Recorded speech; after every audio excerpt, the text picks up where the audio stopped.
Okay, we're live. Because again, if you're not having to say, "Oh, okay, good, we're live," or something to that extent, or whatever, you're not being a content creator correctly. What up, ladies and gentlemen? It's Marie Shadows. Happy Sunday. It's already April 12th, guys. It's already April 12th. I hope you guys are having a wonderful day, a wonderful weekend. I did say on Twitter that I would be taking a break from content creation, but when you say to take a break, that means no days off for wrestling content creation. So basically, this is what we're going to be doing for this live. I am going to be talking about various wrestling topics, letting you know what I was doing on my little mini vacation before deciding to make some wrestling content about what's happening online. And we're going to go over some hot topics, very hot topics. And I want to say I appreciate everyone's support about the recent. We're gonna skip ahead for a tiny bit. The recent tweet that I put up, asking The Rock, to be like, "Hey, please save New Japan Pro Wrestling." We'll get in that. We'll get into that in a little bit. But for some housekeeping notes, just know that youtube.com/Square Circle Podcast is basically the place you need to be, because now we are in the YouTube Partner Program, where we have memberships that are live. We have two tiers. We have one tier that is $1.99. I could not make it $1 like I wanted to, so $1.99 it is, and that is for the OG lock-in tier. So that is for the support for people that have been supporting me for the past 6 years. And then also tier number 2 is the $9.99 one, which is $10 a month basically, and that is the Tape Study Plus, where it's like a VIP access. You get everything and you get more. Currently, right now, there are some videos behind the paywall, which is basically me reacting to Stephanie's Places.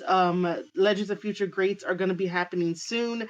Everything just takes a little bit of time, so thank you for having patience with me. But memberships are now live on youtube.com/Square Circle Podcast. And then whenever I go live on youtube.com/Square Circle Podcast, I do have super chats enabled, and now I have shopping. That means that my fourth wall account, which is my website that tells you everything about who I am and what I do in the business, and everything that I try to help out behind the scenes and stuff like that, it also has merchandise and memberships available over there too, just in case if you want to grab a membership on the Fourth Wall site. There are videos up there too, exclusive as well, but merchandise is where it's at. If you want to buy a sticker, buttons, mugs, hats, whatever it is, anything helps. The Square Circle Podcast, anything helps out me, Marie Shadows, and I am very, very appreciative of it all. Aside from that, if you are right here on marieshadows.substack.com, we also have a paywall enabled too if you want to subscribe monthly for $8 or yearly for like $75 and stuff like that. That's available as well. When this live goes, edited and then live again, I guess, on when I put it up as a newsletter, I will be including the tweets of us talking about The Rock having an NJPW shirt on. All those tweets will be in the newsletter. This is why it is important for you to sign up for free, because I'm not really charging money for fake news behind a paywall for a wrestling newsletter. But you can sign up for free to even watch the playback of this live for free with the extra content. Even though some people will be like, "Oh, you should put that behind a paywall." Well, I mean, there's other things that take a little bit more time and effort to put behind a paywall other than that. So yeah, those three are the places to go to support myself and the Square Circle Podcast. Any means necessary, even you being here and watching and just listening to me talk about wrestling and my little mini vacation time. Before I'm like, "Hey, let's talk about wrestling," because wrestling fans will forever be wrestling fans. So I believe on Thursday I had tweeted out about, hey, like Thursday into Friday, I was like, hey, I'm going to take a little break from content creation because I have put up a lot of videos and YouTube shorts up on, youtube.com/Square Circle Podcast. And I decided to take a little mini break because I know there'll be videos coming out, and those videos are for you to watch. So that way you could eventually watch the full entire video for me reacting to and giving commentary to Stephanie's Places, which is behind the paywall, like I had mentioned. And so I had rediscovered Nickelback. That is going to be an amazing conversation. I know somebody is probably going to leave a comment on that, which is going to be very fun to read. I was a huge Nickelback fan in the past, and then like realized that some of their songs sounded the same, and like I guess I took a break for Nickelback, and then they popped up again, and I saw the documentary of Hate to Love Nickelback, and I was expecting more from the documentary. Uh, the documentary is like an hour and like 20 minutes, but it was still good enough to be like, okay, cool. You know, they're back on the scene. This is what happened. And all this kind of stuff, and even stuff I didn't know about, like how the band got formed, and just recently I learned how they got their name. So I was like, oh, that's interesting and lame at the same time of how they got their name, of how they got Nickelback. Just because Mike, the brother to Chad, worked at Starbucks and had to give back 5 cents to everybody, and I'm like, that is a lame story, but that is at the same time what makes Nickelback Nickelback. And it fits and it stayed, and recently finding out that last year they got put into the Canadian Hall of Fame, which they deserve. And I went on Spotify to listen to like all the music except for like the first two albums they ever came out with, because the first two albums are really different from when they did Silver Side Up for the hit single How You Remind Me, which everybody knows about. And it's kind of weird that I'm talking about Nickelback, but I really don't give a shit right now. My brain is like, why are we talking about Nickelback? It feels like one of those moments where like you keep it to yourself the same way that many of us kept us being wrestling fans to ourselves. But in this case, fuck it. You either want to listen, or you're gonna skip ahead when this during the replay. But either way, so I went on Spotify to see like what I missed from Nickelback, and I didn't realize that we are up to 10 albums of Nickelback, and I was like, what the fuck, 10 albums? Anyway, 10 really well. Okay, so 8 good albums, I should say. Uh, eight, 7.5 good albums. We'll do 7.5 good albums because Feed the Machine is an okay album. It's an okay. Um, the other ones are okay. I mean, like there's still like some really good classic hits that they have decided to make on like each of these albums that I can continue to sing along. There's a lot more handful of songs on these albums I can sing along to. Also, TikTok has been very favorable. I could talk. It's a Sunday. Uh, Very in favorite of Nickelback, especially their song. I believe it's "She Makes Me Nervous" off of their No Fixed Address album, because that song is one of my favorite songs, and that's a funky song. I really don't listen to much like funk music, 70s music, disco style music, but like when it's done right, it's done right. It really is. It's done right. So that's like one of my favorite songs. So like if we ever had a conversation about like ranking Nickelback songs, number one would definitely be like How You Remind Me, and then like number two would be She Makes Me Nervous. Like that should definitely be the name of the song. Um, so I have been on I guess a Nickelback kick for my little mini vacation before the internet blew up about The Rock wearing a New Japan shirt, looking at a Rubik's Cube. And that was posted the same day that we have a New Japan Strong pay-per-view. What is this? Aside from getting rediscovered and falling back in love with listening to Nickelback songs, I was also doing some writing for my cyberpunk sci-fi novel. If you guys follow me on Twitter at Marie_Shadows, that basically I have gotten back into the swing of things of writing because I need to for myself as a passion project. I keep saying that there are certain projects that I want to put out into the world other than my wrestling planners. And that is also having novels and novellas attached to my name of Marie Shadows. And because I have to flex this creative writing degree with a publishing certificate somehow. So I do want to finish up writing a cyberpunk sci-fi novel, and then also a wrestling novel as well. Obviously, a fictional wrestling novel. So basically, that's what I want to do. Um, so that's in the works. So listening to like Nickelback is helping with that. Listening to like any of the songs on the playlist is helping with that because as a writer we sort of need some type of inspiration and whatnot, some kind of guidance. So that's that. But then the whole New Japan stuff. Uh, But shout out to Nickelback, I guess. Okay, so now into the other headlines of the wrestling world. I did want to comment on Big E's comments um, towards the comedian that will be at WrestleMania. Uh, Tom, I am going to mess up his name because I am not used to saying his name because I'm used to hearing it like uh, it's it's spelled Hinchcliffe or Cleef, but I always think it's like with an E, like Hinchcliffe or something like that. And I hope that if he sees this, like, he doesn't really roast me. But um he had mentioned on commentary about Biggie's like neck, right? Listen, I like comedy. Comedy when it's done right. It was just a stupid little comment. It wasn't even that big of a deal. Not to the extent of people having to be like, "Oh my God, Biggie, don't do that to Biggie. Don't say that to Biggie." What is fact? The fact is that Big E did suffer a broken neck with fractures to his C1 and C6 vertebrae in 2022, and he has not wrestled since. But he has been getting better. They've been helping him. He's been taking whatever he needs to take in order to get like a stronger neck and stuff like that. So it happened to him.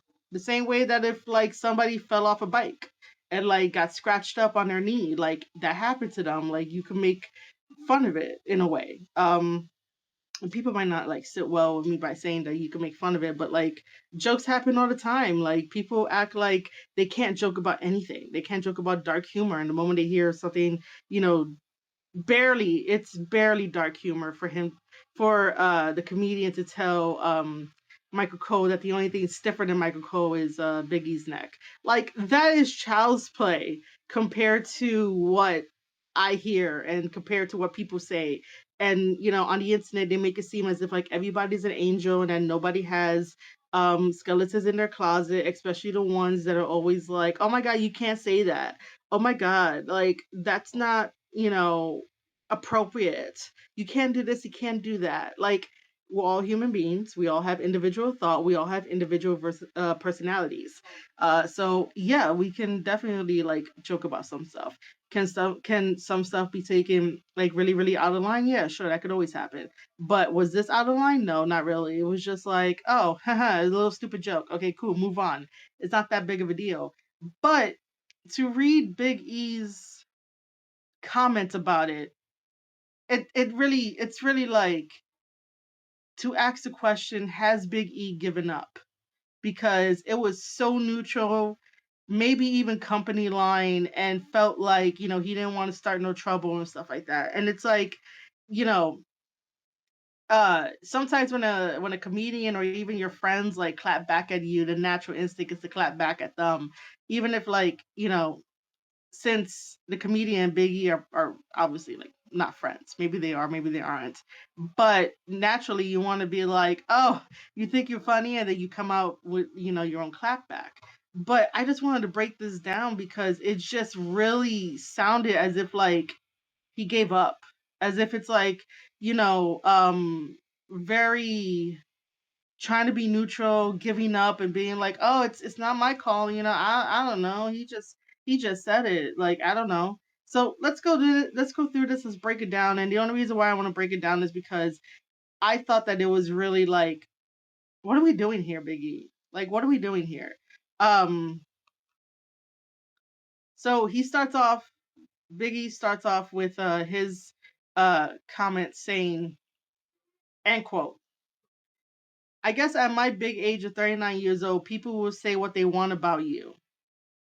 First of all, no one really like talked about his age when that joke came about, and I think the second joke that Hinchcliffe did was not like about his age. It had nothing to do about his age.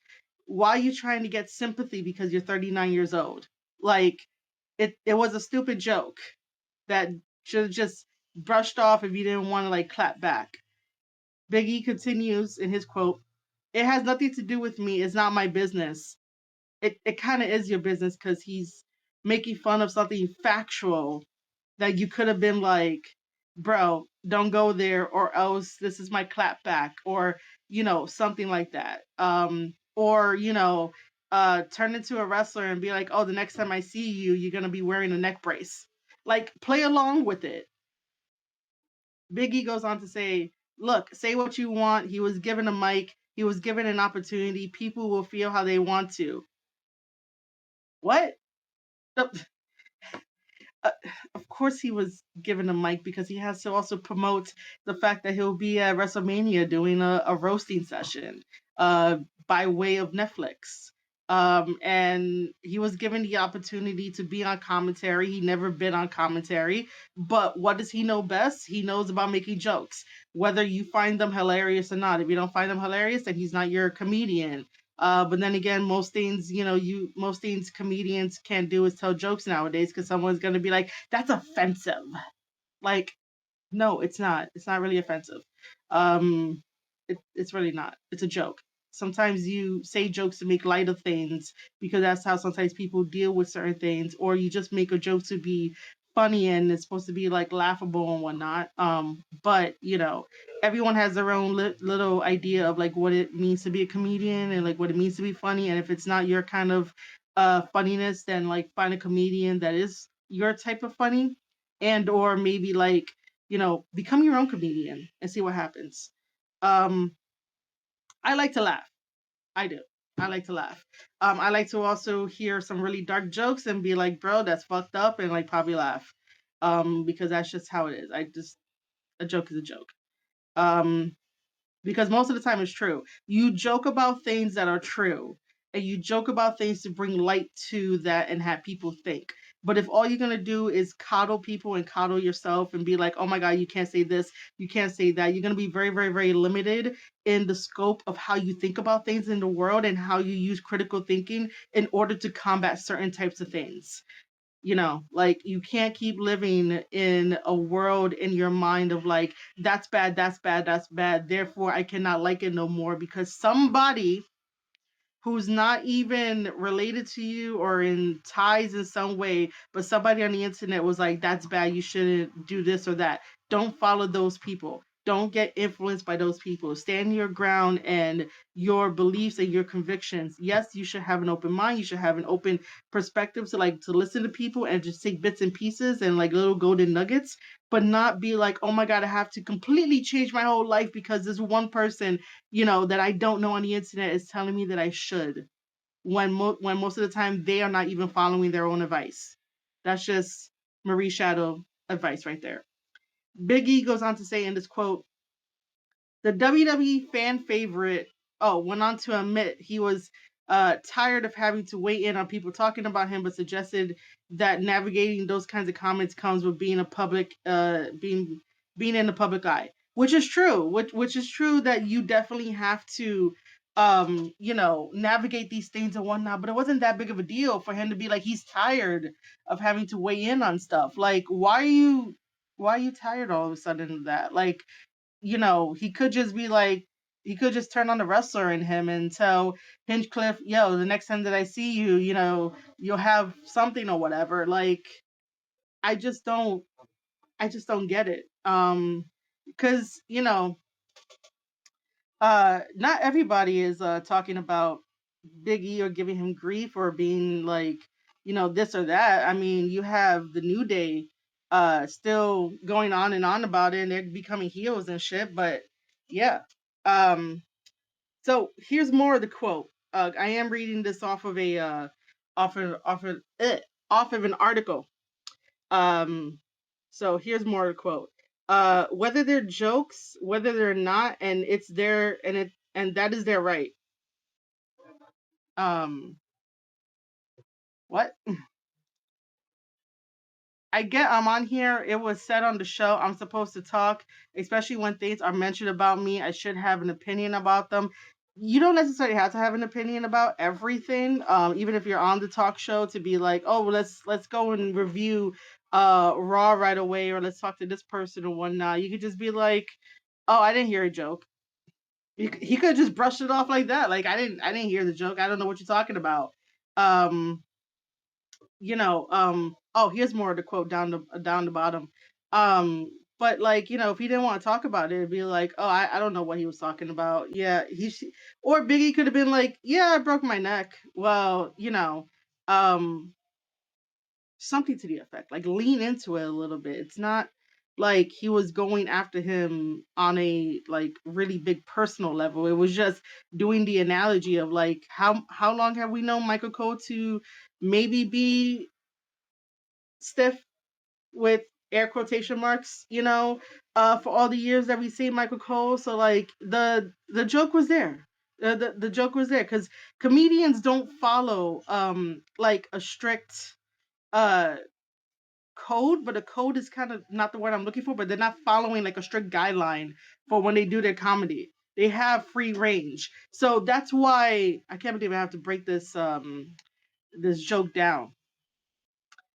Commentators in WWE back in the day, and probably not even like, currently in WWE, we always hear the stories of like Vince feeding people lines and Vince telling people what to say on the commentary through the headset and stuff like that. So therefore, by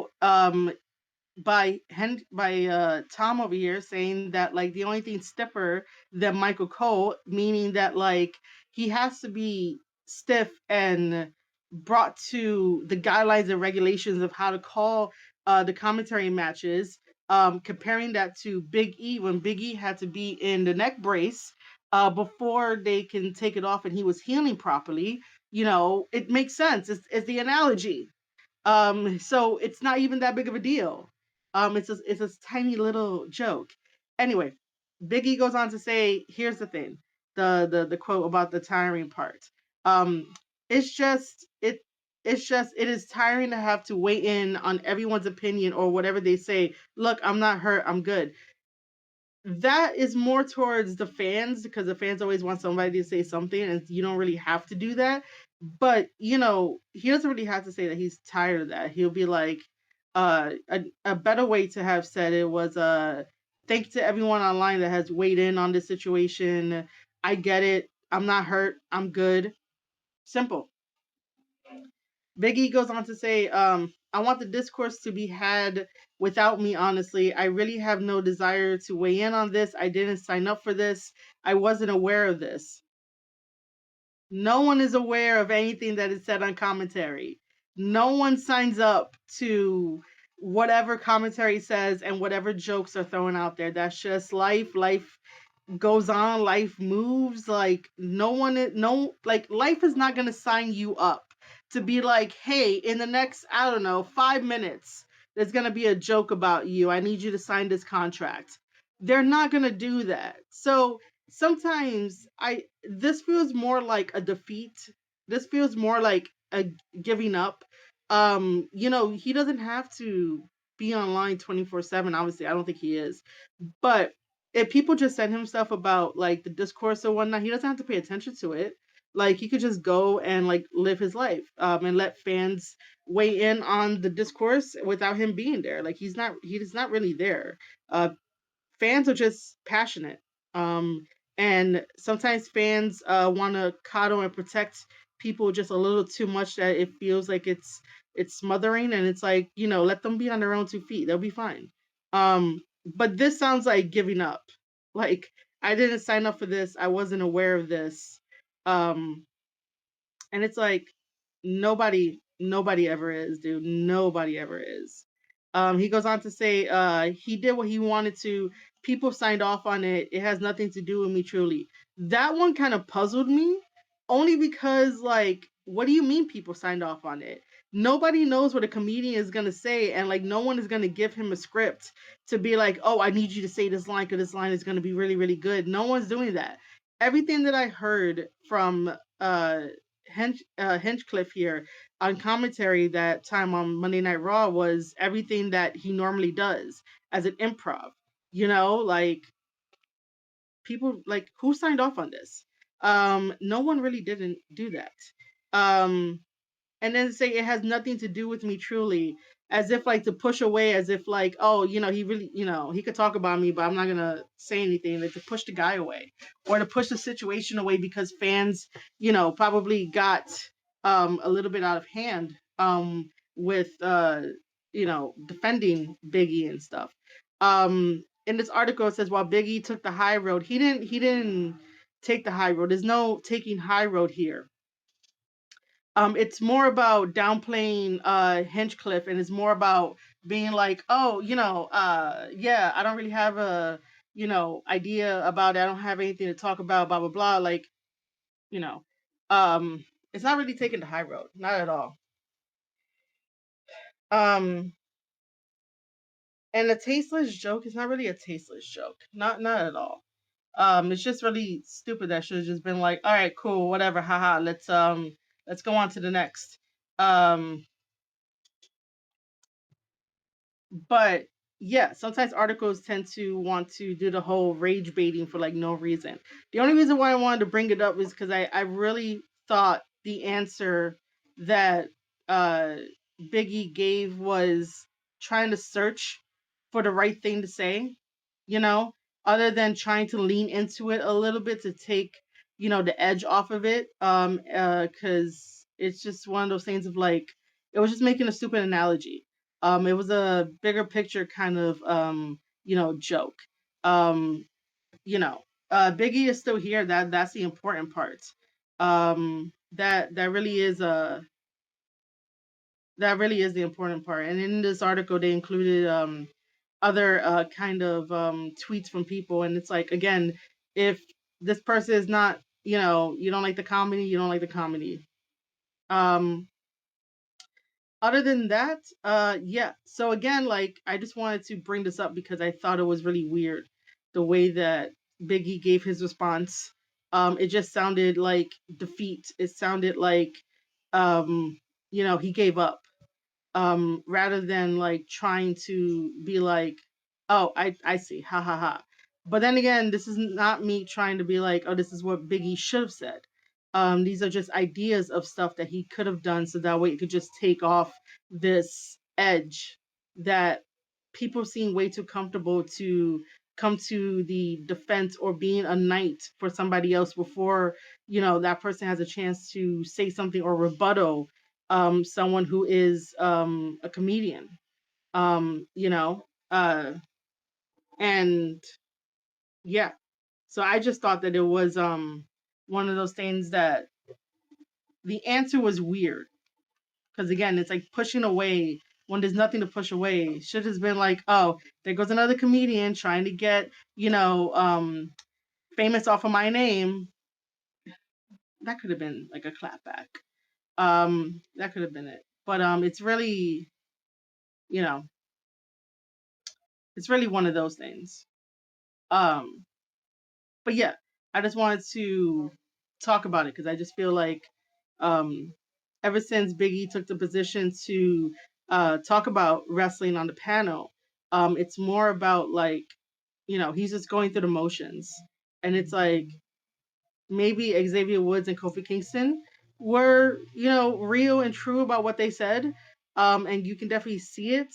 If this is one whole big work until maybe one day Biggie gets back into the ring and does something against New Day, so that way there could be like some type of retribution for like the heel personas of Xavier Woods and Kofi Kingston, then I'll be on board. But other than that, like, that joke, which was like, the article was written like 5 days ago. That joke wasn't even that bad. It really wasn't. Now let's get into the main conversation about wrestling news and topics, which is basically The Rock wearing a New Japan logo lion shirt. However, this one is in black and white. And it's like the baseball tee because it comes up to like his biceps. And he's looking at a Rubik's Cube, and he posted a video about it first. And this was on the day that New Japan Pro Wrestling was having um, Windy City Riot in Chicago, which was on the 11th, and it basically like blew up the internet. It should be Windy City Riot. I don't know why I get Windy City Riot and Resurgence confused. I don't know why. I should know that like every April it's Windy City Riot, and then like resurgence. It's like in May in LA. Like I don't know why I get those two confused. Um, so he posts that, and I see it, and of course I am going to tweet it out. And this is what I did. I'm going to give you guys some behind the scenes here. So this is my tweet, right? Where I said, "Dear at the Rock," which by the way, I did send out another signal to the Rock and be like, "Hey, you could join this live stream on marieshadows.substack.com."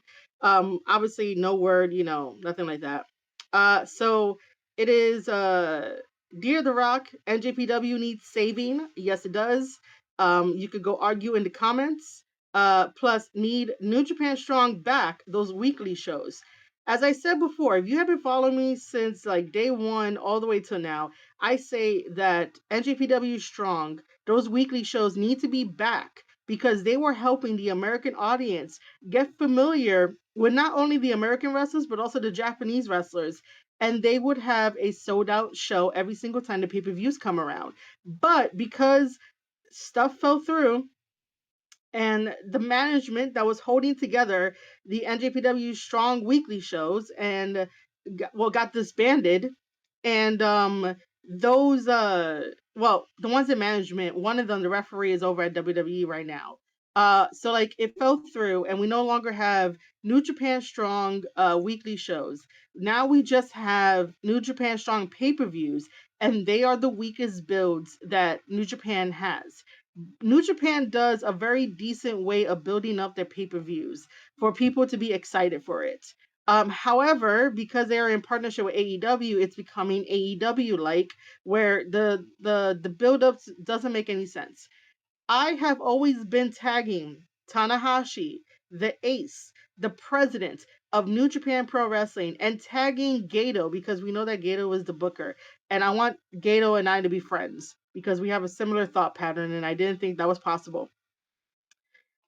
To form a partnership with WWE and Triple H and The Rock. AEW is tanking them. Yes, they are. If you're gonna tell me different, you're gonna have to bring some really good evidence that this is not happening, but it is. And I'll give you a little bit of an insight.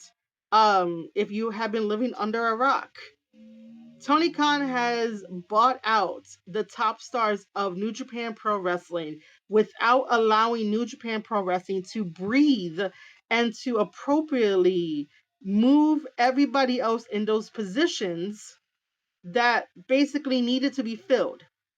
But New Japan Pro Wrestling and Japan itself moves so slow that right now they are struggling. They're doing okay.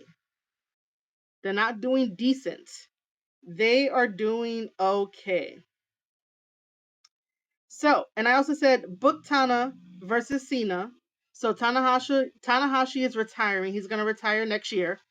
And John Cena is going to be retiring as well. So why not just have both of them? It's going to be box office greatness, over in the Tokyo Dome. It's probably going to get like 1 million stars. It's going to sell out the Tokyo Dome. We could do something for WrestleMania. Yeah, Tanahashi and John Cena, definitely book it, especially with John Cena being a heel. And I did say we'll so for Ambassador Row. I'm not kidding about that. Hey, Rock, hit me up. Just know that we will not talk about a Waffle House order, but I will talk about how, I can help you save New Japan Pro Wrestling and all of the ideas I have. Because I've been really consistent about what NJPW needs to do to get better at what they're giving us, the US fans, and also the Japanese fans, and everyone else like that. And there goes my name, and there goes my email. You have it. So this blew up yesterday, meaning that it went viral. Currently, right now, is at 150 likes, like 17 reposts and stuff like that. It's been very, very active. People have been telling me this or that on it.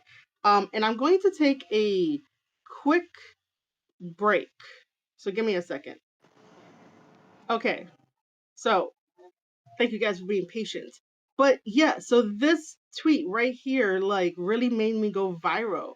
You know, all on the 11th, and then like over the couple of days. And like I said, like I started off this live stream right here on marieshadows.substack.com, is that I wanted to take a break from content creation, from wrestling content creation. But that can't happen, because when you say I want to take a break, they pull you right back in.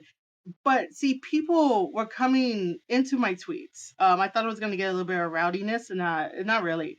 There's a couple of things we got to talk about, right? Because there's this school of thought that is still there, where people think that by WWE acquiring, again, no one is using these words. No one is using words like acquiring or buying or purchasing. Like, I just want a partnership with New Japan Pro Wrestling and show New Japan Pro Wrestling, what's it like to be on that big stage, even though they have the biggest stage in the world, meaning like the Tokyo Dome.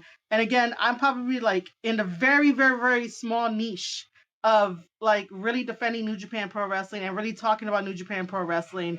And people are going to be like, New Japan is not as big as like WWE or whatever the fuck. Like, I don't know. But if we talk about like WrestleMania, that's like the biggest event. If we talk about Tokyo Dome, that's New Japan's biggest event. New Japan gives a different type of wrestling atmosphere, a pro wrestling atmosphere, a different type of pro wrestling atmosphere that adds to the pro wrestling ecosystem that I always talk about, that I always advocate, and that I fucking love. So, I'm going to take my opportunities, I'm going to make my shots, and I'm going to be talking about New Japan Pro Wrestling and how they need to be saved and why they need to be saved. And The Rock is the one person to do it, because The Rock is very calculated. Even though there's a section of people online that think that The Rock is very not calculated, but he is. He's calculated in his own way, where he sees things different, he approaches things different, and if he gets pushback, he adjusts to the pushback. But it's a coincidence, a very, very interesting coincidence. And I can speak to this because I worked at WWE in 2018 and for the WWE network, and sometimes being in a room where like they're talking about something and you're like, am I supposed to be here? But they don't kick you out. And this is during like your lunchtime. So like, stories and shit like that, stuff I heard behind the scenes and whatnot. So like, yeah, I can definitely speak to like some stuff and like confirm some stuff that like WWE does pay attention to New Japan Pro Wrestling. WWE does enjoy New Japan Pro Wrestling. They like that stuff. Triple H is a big supporter of Japanese wrestling in general. It's just that Triple H doesn't go around like Tony Khan to be like, I love the 90s guys. Like, the 90s wrestlers are the best wrestlers, but you're having them fucking lose on your show. Ishii, case in point. Having him lose on your damn show all the damn time. Um, but Triple H is a fan of Japanese wrestling.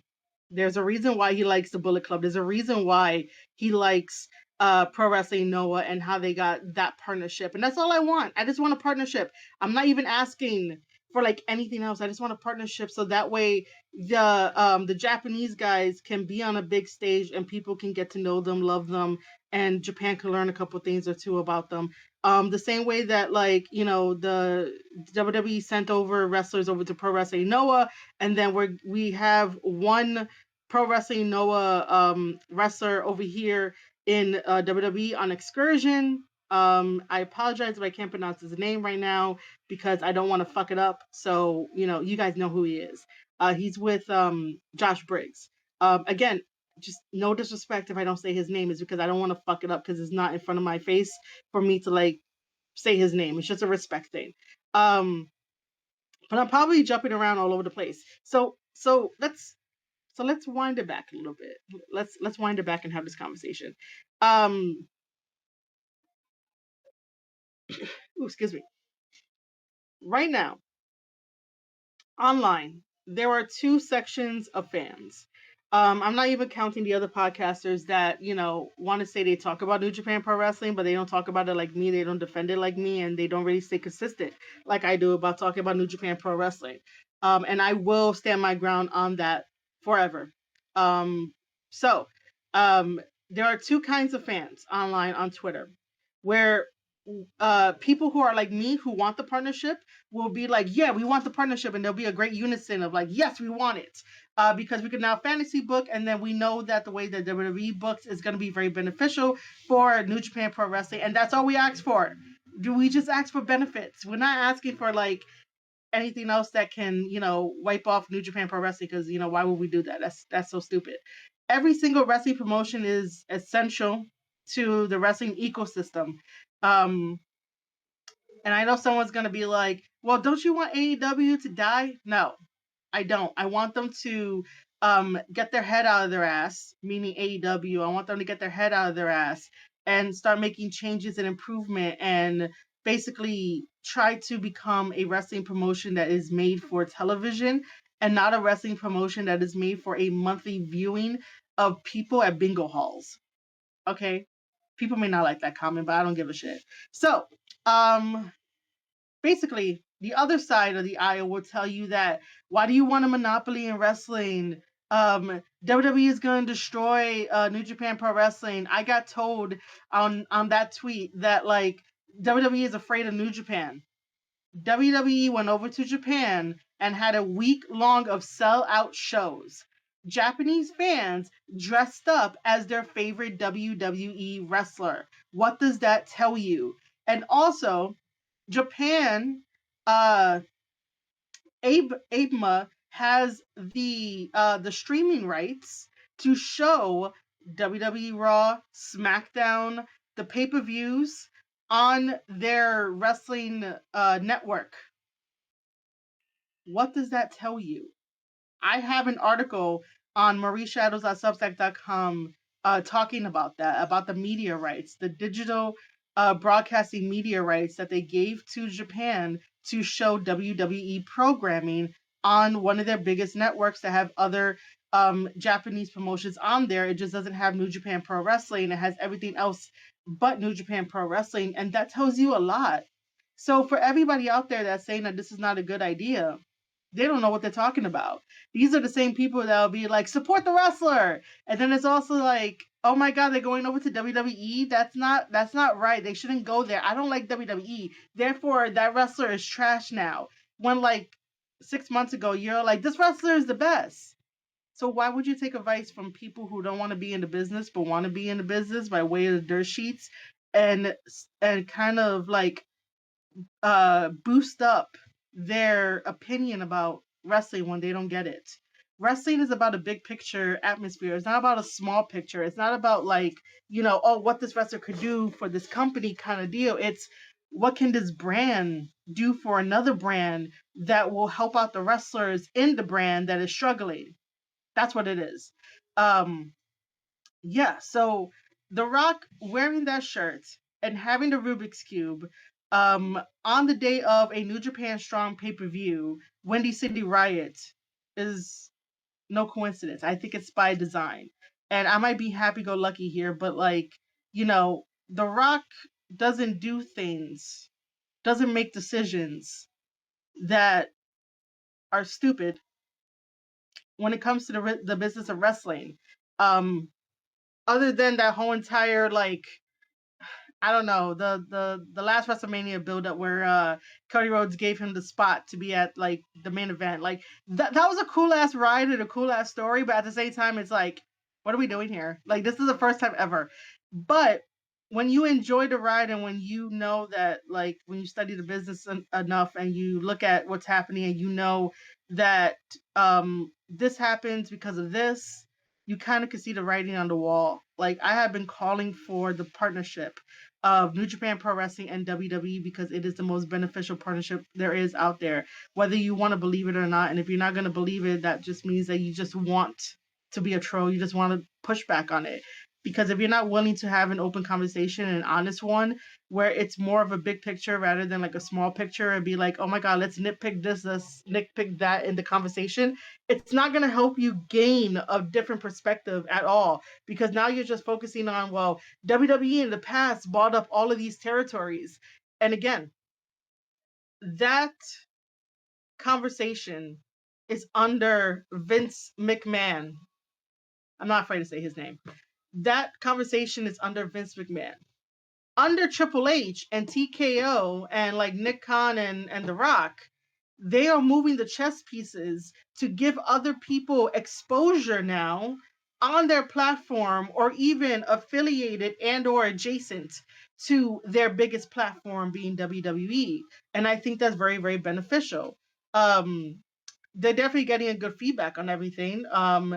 But like the days of buying up the promotions was because of the money drying up in the biggest territories in the United States. So like Texas was drying up eventually, Mid South was drying up eventually. And when companies dry up, rather than them going completely out of business, obviously Vince McMahon saw that there was potential in getting the guys. There was potential in doing that. So he gave them another opportunity to work and giving them money on his in his company rather than just being like, yo, I'm just gonna poach this guy. He's gonna come, I'm gonna buy his contract out way before the promotion is done. It was waited till like close to the end where the promotions were like, I gotta sell it to Vince because there's nothing that he could do. There's no money coming in. So, rather than go out, be like, I'll take a bag and survive, and then you can have my guys and the IP and everything like that. That's business. We see it happen all the time. What is it? Like Disney ends up buying up a lot of media stuff. We have like one of the biggest media um networks currently where they buy up the other competition. It's the same way in the publishing business where we used to say that we have the big six publishing companies, but now we have the big five because one of the companies bought out another company and bam, it happens all the time. And you can't, you know, like really, really use that against WWE because essentially these guys would be out of a business. They wouldn't know what to do with themselves. Most wrestlers don't have a second hobby or even something to fall back on. All they know is professional wrestling. In current days, it's kind of different. It depends on who you talk to. But back then, really, really, really, really back then, they had wrestling. That was their bread and butter. That was their life. That's how they made their money. So, like, what did you want them to do? Most wrestling fans online don't want to think about other people but themselves, and I will stand on this and I will say it again that they are selfish and that like it has to be about them, and they don't realize it. And then when you bring it up, they're gonna be like, oh my god, no, that's not true. And then calling me selfish because I'm hanging out with a bunch of high IQ guys on Twitter that know numbers, know about business, know how like things rise and fall and all that kind of stuff. And but yeah, I'm the selfish one to be hanging out with high IQ people, but I can't get a good conversation out of anyone else that's like AEW is doing amazing. No, they're not. They're not really doing as amazing as you think they are. Um, if you want to believe what other people say, that that's on you. You should have like an adult mind to think like for yourself and like for the individual that you should be. The other thing too that I saw that people were being parrots, and they will give me an article that says that Rocky Romero says that New Japan Pro Wrestling, AEW, and CMLL has some interesting things lined up, and they use that as a way to be like, oh, here's evidence of that. That's not gonna work. Of like The Rock forming a partnership with New Japan Pro Wrestling, or they even think of like buying it. Like I don't know. Some fans are mad weird when they have their thought patterns. But giving me that article is not gonna make me think like you because I'm not gonna be a sheep and follow something that somebody says because anybody can say anything and it falls through. It happens all the time. This is why wrestling is subject to change. Even when people say, "Oh, we have some awesome things lined up in the chamber or in the pipeline for like content creation or stuff like that," and like sometimes it just doesn't come through, especially if people make deals with like networks, that all falls through. But no, but for some reason on online, those people that parrot stuff and be like, oh, you have to believe this because it's written in an article, therefore it is true, are really lost. Really, really lost. Like why are you believing something with your whole heart that like this is going to be true because you don't want something fun to happen in wrestling? Wrestling right now is at its hottest peak. Wrestling right now is really, really good. Whether you agree, disagree, or like you're in the middle, or you just don't see it because you don't want to see it.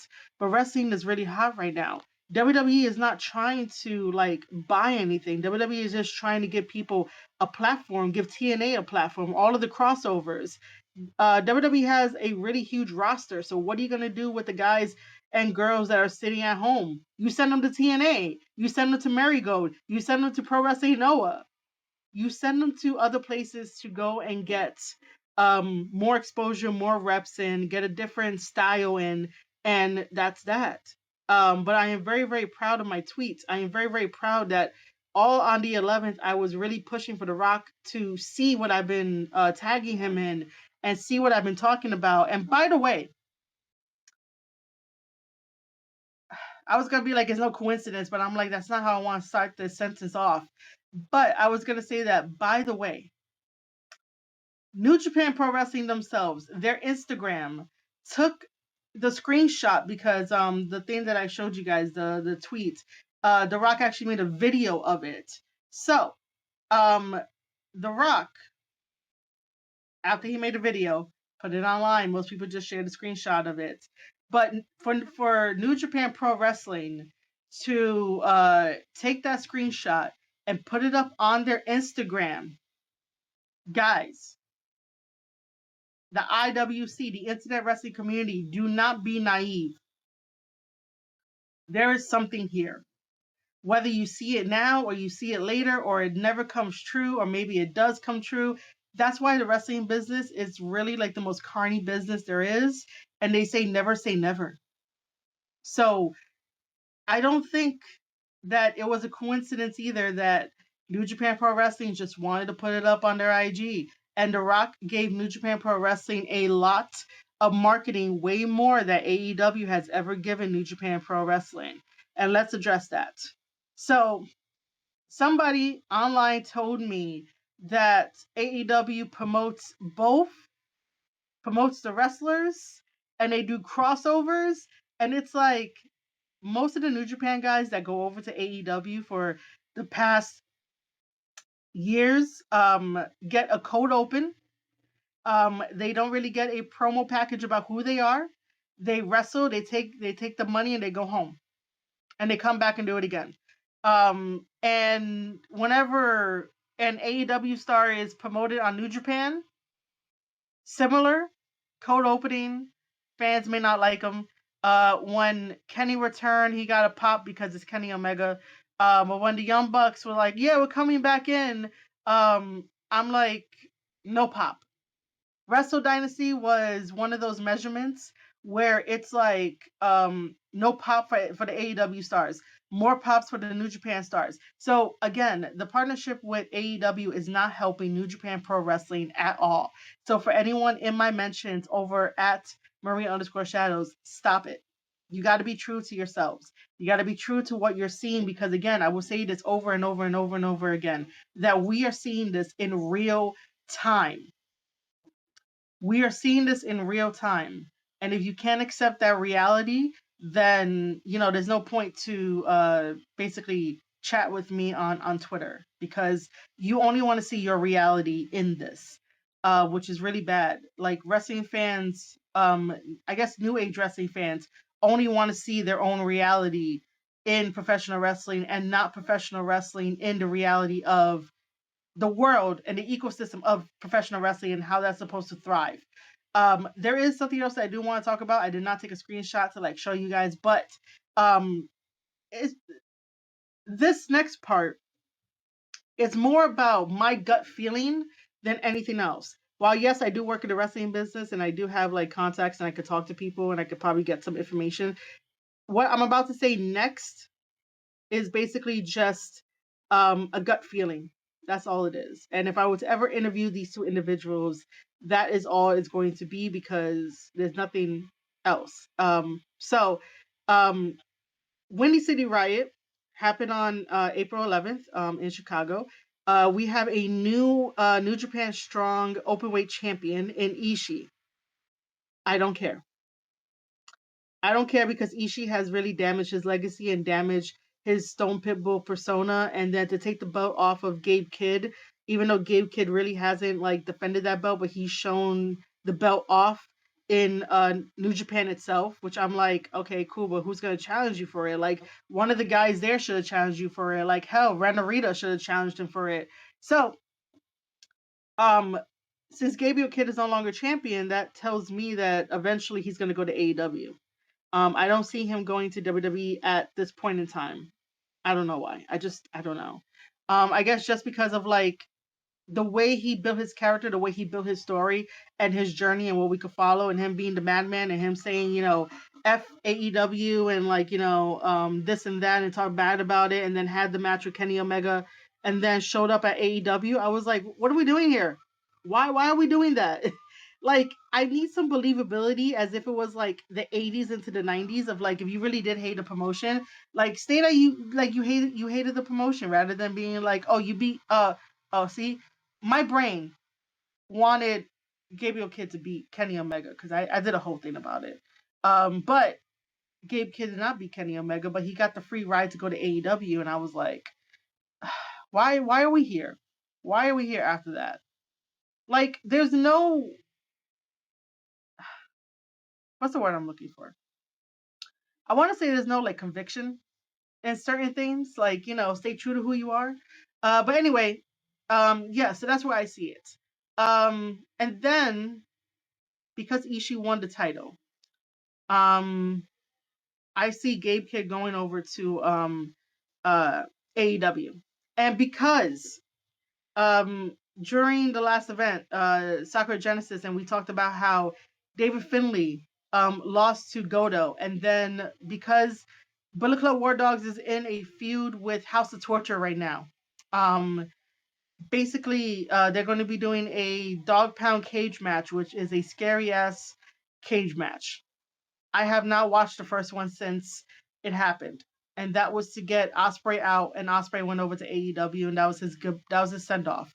But online, I had said, and I had used the Lord of the Rings metaphor of the line that goes, one does not simply walk into Mordor, and I use that for one does not simply agreed to have a dog pound cage match just because one of their soldiers said that it's blood for blood now, boss. We got to do this cage match and we got to do it soon. One does not simply just agree to have a dog pound cage match and live to tell the tale about it. The first one ended a career and could have had someone die. That was how brutal that one is because New Japan Pro Wrestling and Japan itself really does not do hardcore wrestling matches.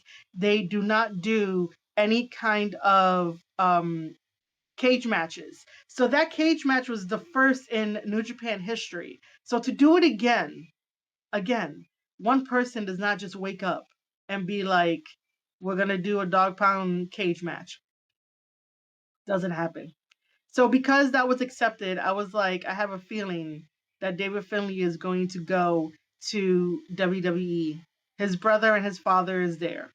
Um, who knows if I'll be right? Who knows if I'll be wrong? But those are my gut feelings, and that is from like no insider information at all.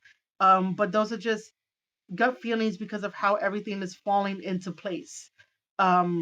So like sometimes when a wrestler keeps losing in New Japan, something is up, frustration is there, and then like eventually they leave to go somewhere else. And I do want to bring up another, not really a topic, but another thing too to talk about again is that Tanahashi and Kadani both did their interviews a while ago, and I talked about it. I have it in one of my videos. And Tanahashi was surprised at the way that WWE can create stars and wrestlers at such a fast pace. And he is somewhat jealous of that. And he wants to replicate that. But he has not been replicating it. And he's the president of New Japan Pro Wrestling. What he is currently doing is allowing AEW stars to come into New Japan Pro Wrestling and act like it's their house too. And it's like, no, it's not their house anymore. Case in point, during that same pay-per-view, the Young Bucks We're talking about the Young Bucks right now. I don't care if they block me. I really don't care at this point. I feel like the Young Bucks have checked out. I feel like the Young Bucks has forgotten their baby and their passion project, aka All Elite Wrestling. Ever since Cody Rhodes left, it has been all downhill for them because the dominoes effect are really, really there. And I think something broke. But either way, um, the Young Bucks issued a challenge to Bullet Club War Dogs to have like a tag match at Resurgence in LA because you know that's home base. So you're telling me that in order for the Young Bucks to stay relevant, rather than fixing home base, which is all elite wrestling, and getting back to a good standing with the AEW community, especially the ones that left um, to for other places, meaning the fans. So you're telling me in order to stay relevant that you're going to fight the most over tag team there is in New Japan Pro Wrestling, being Bullet Club War Dogs, in your hometown in LA for Resurgence, and you guys are gonna go over, right? Because I know they're gonna go over just because they're hometown boys, just because they're from LA, they're gonna go over, and it's like, no, stop trying to be relevant at the expense of other wrestlers that are over. And Bullet Club War Dogs got over organically, and it's like we don't need this.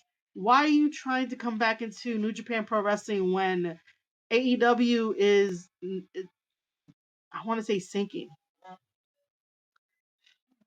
AEW is having a really bad reaction over on Twitter, and it's like, hey, we challenge Bullet Club War Dogs. Can you guys be VPs and like go fix home base? And then also, just to bring in Kenny Omega into this, look like a wrestler. You come out in shorts and a sweater, and it looks like you're done too, and you've given up, and you have to be there for obligation's sake. And it's like that's not the Kenny Omega that I know. Even though I know that Kenny Omega can turn on Kenny Omega, please get your mind out of the gutter. Because I just realized how that came out. But either way, you know what I mean. Like Kenny Omega can switch on that character of Kenny Omega anytime that he wants to. But it's like, dude, go out there and look like a wrestler and have some words and some issues with the Young Bucks rather than being like in shorts and a sweater. That tells me like laziness and you checked out. You checked out a long time ago. If it was up to me after like your first big surgeries, when the TNA and AEW partnership happened, I would have been like, bro, you have nothing left to prove. Like you really don't need to prove anything at all.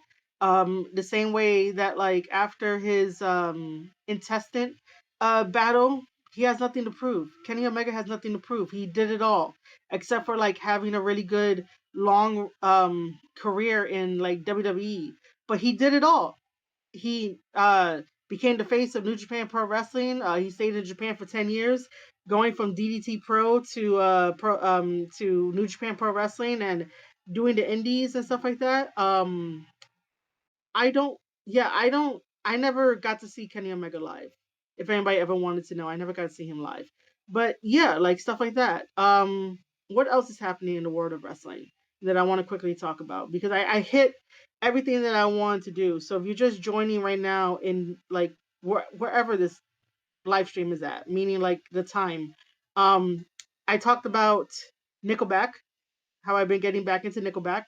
I talked about Biggie's response to the comedian, and broke down the joke because I think sometimes people need the breakdown of a joke. We went right into The Rock with the New Japan shirt, and hopefully I can have an audience with The Rock. Who knows? But hopefully I can. Like I said, we're not going to be talking about a Waffle House order, but we'll talk about business because I'm all about business for the wrestling business, to improve the wrestling business and to improve the lives of professional wrestlers, with me breaking down professional wrestling matches and all of that. And then we got into a little bit more of New Japan Pro Wrestling and the Young Bucks and how they want to feel relevant, and Kenny Omega and the War Dogs, and my gut feeling of who's going to go where after we have the Dog Pound cage match, which is going to be featuring Bullet Club War Dogs versus House of Torture, that whole big thing. I still have not seen the videos of explaining Bullet Club War Dogs and House of Torture and like their connection and all that kind of stuff. I've touched on it a lot of times in my back catalog of New Japan Pro Wrestling, but just know that I have been very, very consistent in me talking about New Japan Pro Wrestling, analyzing New Japan Pro Wrestling, watching New Japan Pro Wrestling with you guys live, and also being very consistent in tagging Tanahashi and tagging Gato and tagging Kadani to let them know that this fan right here, Marie Shadows, cares so much about New Japan Pro Wrestling that no person on Twitter, whether they're real or they're a bot, is going to deter me. Only New Japan themselves is going to deter me with some bullshit. But nobody can control what I want to do, when I want to put out there, and the kind of atmosphere that I want to attract, the kind of opportunities I want to make for myself. But I truly, duly, that's a new one. When you're so fucking passionate, your brain is like going at 100 miles an hour right now. But I truly do care about New Japan Pro Wrestling. I do care about the wrestling space. I do care about giving people a platform to show off their wrestlers, to show off their stories, to collaborate with people, to even sell myself for the ambassador road to The Rock. If he were to ever form a partnership with WWE, with New Japan Pro Wrestling. I think I'm gonna wrap up because I might just end up being hungry, so I might need some food. But other than that, I just wanted to come on here and make a quick little content video about the stuff in wrestling. There's probably a lot more stuff that I didn't touch, but I'm being very picky by design to talk about certain things on this live stream. And again, ladies and gentlemen, if you guys ever want to talk wrestling with me, shoot me a DM either on marieshadows.substack.com or even on Twitter at Marie_shadows, or like anywhere else you can find me. I'm not hard to find. I'm really not. But yeah, I hope you guys enjoyed this live. If you have any comments, of course, leave them down in the comments below. I will read everybody's comments. I will respond to everybody. Um, make it worthwhile. You know, just make it worthwhile. The conversation. Have some truth in the conversation. Have some facts and some stuff in the conversation. But yeah. So I hope you guys enjoyed. I just wanted to talk about that stuff. I know after I end this, it's gonna be like, um, I forgot this, I forgot that, but it's totally okay. Um, so just as a quick reminder, youtube.com/Square Circle Podcast, this whole entire live will be up on there as well, and also the shorts to follow. Um, the replay, marieshadows.substack.com. Over on YouTube, we have memberships that are live. Grab yourself a membership. And then whenever I go live, send in a super chat if you want to. It's totally fine. This all helps keep the brand afloat and stuff like that. And it just helps out the brand. I really do enjoy talking about wrestling with you guys and giving some knowledge here and there. If you have any questions, leave them down below. I'll answer them in the next live. But yeah, I hope you guys enjoyed like all of this stuff together. Those are like the two main things that I want to talk about. Um, I didn't. Yeah, I think that's about it. I would like to say everyone enjoy your Sunday. And I will see you all on the next one. I'm trying to like hold it and say bye. That's what I'm trying to do.